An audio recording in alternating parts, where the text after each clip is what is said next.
السلام علیکم ورحمۃ اللہ وبرکاتہ۔ اللہم صلی علی سیدنا محمد و آل محمد۔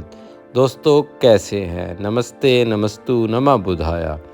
دوستو ہم موجود ہیں سطح سمندر سے تقریباً 7000 فٹ اوپر یعنی کہ 2100 میٹر اوپر، اور جگہ کا نام ہے مری۔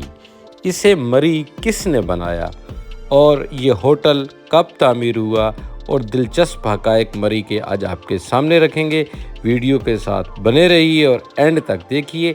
ہر لمحے میں آپ کو دلچسپ اور مزیدار اور دل کو خوش کرنے والی معلومات ملیں گی اور خوبصورت نظارے ہوٹل کے۔ یہ ہوٹل 40 کمروں پر مشتمل ہے جسے مکمل طور پر لکڑی سے بنایا گیا تھا۔ مری کے گرد و نواح میں قدیم دور کے گجر، دودیال، ڈھون، عباسی اور دیگر قبائل آباد تھے۔ برطانوی دور سے پہلے مری ایک چھوٹا سا پہاڑی گاؤں تھا جہاں زیادہ تر مویشی پالنے اور لکڑی کے کام سے لوگ روزی روٹی کماتے تھے۔ برطانوی ایرا شروع ہوتا ہے مری میں 1840 سے 50 کے دوران۔ کہا جاتا ہے کہ 1847 میں انگریزوں نے مری کو آباد کرنا شروع کیا۔ برطانوی فوج اور سول حکام کے لیے گرمیوں کی چھاؤنیاں بنانے کا منصوبہ تھا، کیونکہ راولپنڈی اور لاہور کی گرمی انگریزوں کے لیے ناقابل برداشت تھی۔ اسی سلسلے میں جب 1849 میں شیر پنجاب کی اولاد کو انگریزوں نے شکست دی تو انہوں نے مری کے اپنی فوجی اور انتظامی سرگرمیوں کا مرکز بنایا۔ اس کے لیے پہل انگریزوں نے 1851 میں مری کو باقاعدہ ایک ہل اسٹیشن کے طور پر تعمیر کرنا شروع کیا۔ برطانوی انجینئرز نے یہاں سڑکیں، چرچ، بازار اور بنگلے بنانا شروع کیے۔ انگریزوں کے دور کی یادداشت جو ہے وہ جو عمارتیں دلاتی ہیں وہ آپ کے گوش گزار کرتے ہیں۔ ان میں لارنس کالج، گورکن ہاؤس، مال روڈ اور اس دور کے چرچز شامل ہیں۔ مری کو اس دور میں کوئن آف ہلز، ملکہ کوہسار یعنی کہ پہاڑوں کی ملکہ کہا جانے لگا۔ آپ کو ایک دلچسپ اور دکھی بات بتاتے چلیں، جس روڈ کو آپ مال روڈ کہتے ہیں اور بڑے مزے سے اس روڈ پہ چلتے ہیں، انگریز دور میں اس روڈ پہ صرف اور صرف انگریز ہی چلا کر سکتے تھے۔ کسی بھی ہندوستان کے باشندے کو اس روڈ پہ ان کی واک میں مداخلت کی یا چلنے کی اجازت نہ تھی۔ مری میں انگریز افسران اور ان کے خاندان کی سرگرمیاں زیادہ تر 1850 سے 1947 تک رہیں۔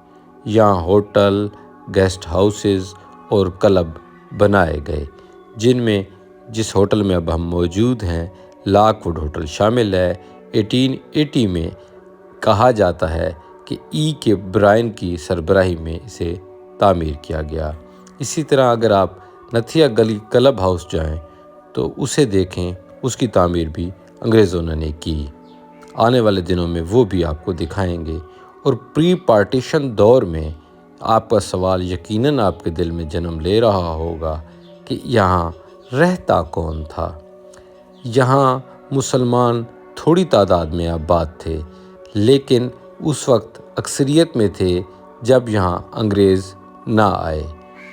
کہنے میں روایت میں یہ آتا ہے کہ انگریز کے آنے کے بعد جہاں 90% ہندو اور سکھ اس ہل اسٹیشن کے قریب آباد ہو گئے۔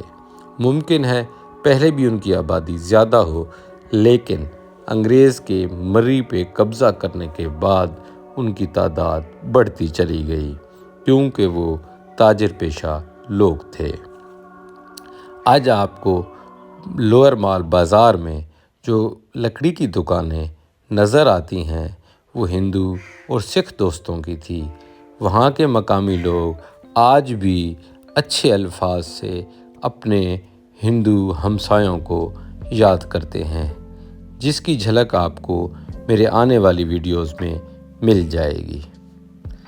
مری کا جو مال روڈ ہے اس کے ارد گرد چرچ بھی بنائے گئے۔ مری میں ایک چرچ ہے جس کو church of the holy trinity کہا جاتا ہے اور گورنر ہاؤس بھی اسی دور کی یاد ہے۔ اگر آپ ایوبیا جائیں تو وہاں ٹنل کے ساتھ 15 منٹ کی مسافت پہ ایک خوبصورت چرچ بھی آپ کو ملے گا۔ جی پی او کے ساتھ بھی ایک چرچ موجود ہے۔ اب بات کرتے ہیں پاکستان بننے کے بعد مری کے حالات کیسے رہے۔ کہا جاتا ہے کہ ای کے برائن کے بعد اس کی جو وراثت ہے وہ جے بی ہاپکنز نے سنبھالی، جو پاکستان بننے کے بعد کسی لوکل کے ہاتھ میں چلی گئی۔ آزادی کے بعد دوستو انگریز تو یہاں سے چلے گئے، لیکن ان کی بنائی ہوئی عمارتیں اور نظام برقرار رہا۔ مری پاکستانی اشرافیہ یعنی ایلیٹ کلاس اور عام عوام کے لیے بھی ایک تفریح گاہ بن گیا، کیونکہ پہلے یہاں ان کو اس طرح آزادی سے نقل و حرکت کی اجازت شاید نہیں تھی۔ وقت کے ساتھ ساتھ یہاں ہوٹل، ریسٹورنٹس، ایجوکیشنل انسٹیٹیوٹس اور تفریحی مقامات بنتے چلے گئے۔ 2000 کے بعد سن 2000 کے بعد مری ایک ٹورسٹ ڈیسٹینیشن بن گیا، جو آج پاکستان کے سب سے زیادہ وزٹ کیے جانے والے مقامات میں شامل ہیں۔ میرے خیال میں اس کے بعد کاغان اور ناران کا نمبر آتا ہے۔ اب ہم بات کرتے ہیں مری سے جڑے ہسٹوریکل انسیڈنٹس کی۔ 1847 میں برطانوی حکومت نے مری کو فوجی چھاؤنی کے طور پہ چنا۔ 1851 میں مری کو باقاعدہ ہل اسٹیشن کے طور پہ آباد کیا گیا۔ 1880 میں یہاں لاک ووڈ ہوٹل بنایا گیا، جسے اب ہم دیکھ رہے ہیں۔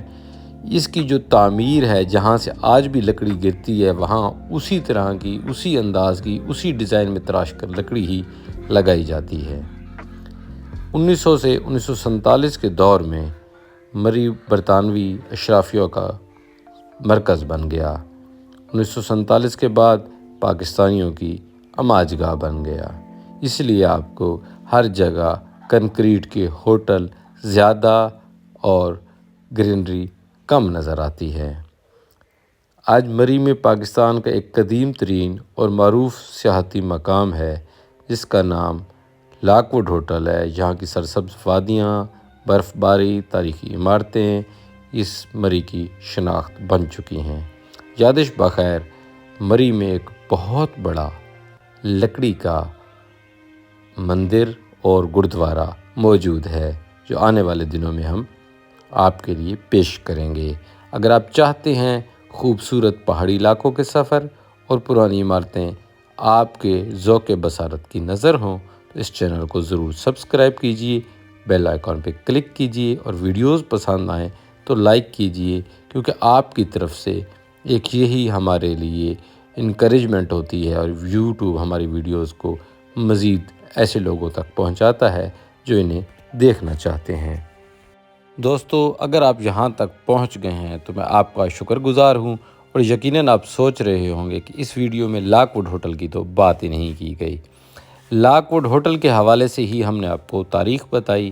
اس ہوٹل کے 40 کمرے ہیں، جس کا آرکیٹیکچر جو ہے کالونیل دور کا ہے، اور اس خوبصورت ہوٹل میں رہائش کے لیے آپ کو پری بکنگ کروانا پڑ سکتی ہے، کیونکہ یہ ہر وقت عوام کے رجسٹریشن سے لطف اندوز ہوتا رہتا ہے۔ لیکن آپ اور میں اس ہوٹل میں رہائش نہیں رکھ سکتے۔ اس کے لیے میں نے چیپسٹ ہوٹلز کی ایک لسٹ بنائی ہے، جو میرے ٹریول ولاگز میں آپ کو نظر آئے گی۔ ممکن ہے آنے والے دنوں میں علیحدہ لسٹ بنا دوں، تو وہاں سے آپ 1000 روپیہ اور 800 روپے والا ہوٹل دیکھ سکتے ہیں۔ 1000 روپے والا ذرا خوبصورت ہوٹل ہے، اور 800 روپے والا بھی اتنا کم نہیں ہے۔ غریبوں کے لیے اپنے گھر سے بھی بہتر خوبصورت مقام ہے۔ اگر ہم بات کریں جس طرح ہم نے کی کہ ہندو اور سکھ یہاں کب آباد ہوئے، کہا یہ جاتا ہے کہ انگریزوں سے پہلے یہاں وہ بہت کم تعداد میں آباد تھے۔